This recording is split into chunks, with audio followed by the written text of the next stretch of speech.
தமிழக முதலமைச்சரா இருந்து திங்கட்கிழமை இரவு 11 மணி அளவுல நம்ம எல்லாரையும் விட்டு பிரிஞ்ச செல்வி ஜெயலலிதா அவர்களுடைய இழப்பு தமிழ்நாட்டு மக்களுக்கும் தொண்டர்களுக்கும் திரையுலகத்தை சேர்ந்தவங்களுக்கும் பேரதிர்ச்சியும் ஆழ்ந்த சோகத்தையும் கொடுத்திருக்கு. திரையுலகத்தை சேர்ந்த பலரும் ஜெயலலிதா அவர்களோட இறப்புக்கு இரங்கல் தெரிவிச்சிட்டு இருக்காங்க. அந்த வகையில தன்னோட ட்விட்டர் அக்கவுண்ட்ல சூப்பர் ஸ்டார் ரஜினிகாந்த் இரங்கலை தெரிவிச்சிருக்காரு. இதுல தமிழ்நாடு மட்டுமல்ல இந்திய நாடே தன்னுடைய வீர புதல்வியை இழந்து தவிக்குது. மரியாதைக்குரிய நம் முதல்வர் ஆத்மா சாந்தி அடைய எல்லாம் வல்ல இறைவனை வேண்டுகிறேன் அப்படின்னு சொல்லியிருக்காரு. அதே மாதிரி பல்கேரியாவில அல்டிமேட் ஸ்டார் அஜித் ஷூட்டிங்ல இருக்காரு. அங்கிருந்தும் முதல்வர் இறந்த செய்தியை கேட்டு இரங்கலை தெரிவிச்சிருக்காரு. அஜித்குமார் தன்னோட இரங்கல் செய்தியில என்ன தெரிவிச்சிருக்காரு அப்படின்னா, மாண்புமிகு புரட்சி தலைவி டாக்டர் அம்மா அவர்களோட மறைவால வாடும் என் சக தமிழ்நாட்டு மக்களுக்கும் அனைத்திந்திய அண்ணா திராவிட முன்னேற்ற கழக தொண்டர்களுக்கும் என்னோட ஆழ்ந்த இரங்கலை தெரிவிச்சுக்கிறேன். பல இன்னல்களை கடந்து சாதனைகளை புரிந்த உயர்ந்த தலைவர் அவங்க. இந்த வேளையில அவங்க மறைந்துட்டாங்க அப்படிங்கிற செய்தி என்ன பேரதிர்ச்சிக்குள்ளாராச்சு.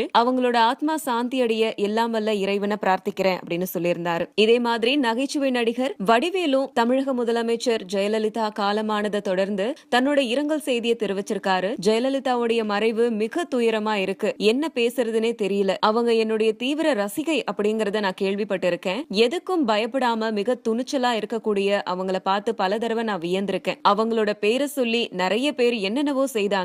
முதல்வரை சந்திக்கணும்னு நான் பல தடவை ஆசைப்பட்டேன். யாருமே என்ன உள்ள அனுமதிக்கல. என்னோட தொழில், வேலை வாய்ப்பு, பட வாய்ப்பு இதெல்லாம் கிடைக்காம போனதுக்கு முதல்வர் தான் காரணம்னு சொன்னாங்க. ஆனா அதை நான் நம்ப மாட்டேன். முதல்வரை சுத்தி இருந்தவங்க தான் இந்த வேலையை செஞ்சிருக்காங்க. ஆனா இது குறித்து பேசுறதுக்கான நேரம் இது கிடையாது. முதல்வர் இன்னும் சாகல. எம்ஜிஆருக்கு அப்புறம் அவங்களும் வாழ்ந்துகிட்டு தான் இருக்காங்க. அவங்க இயற்கையானவங்க. அந்த தாய் இறந்தது எனக்கு துயரமா இருக்கு. அவங்களோட ஆத்மா இறைவன் காலடியில சேரணும் அப்படின்னு நகைச்சுவை நடிகர் வடிவேலு தெரிவிச்சிருக்காரு.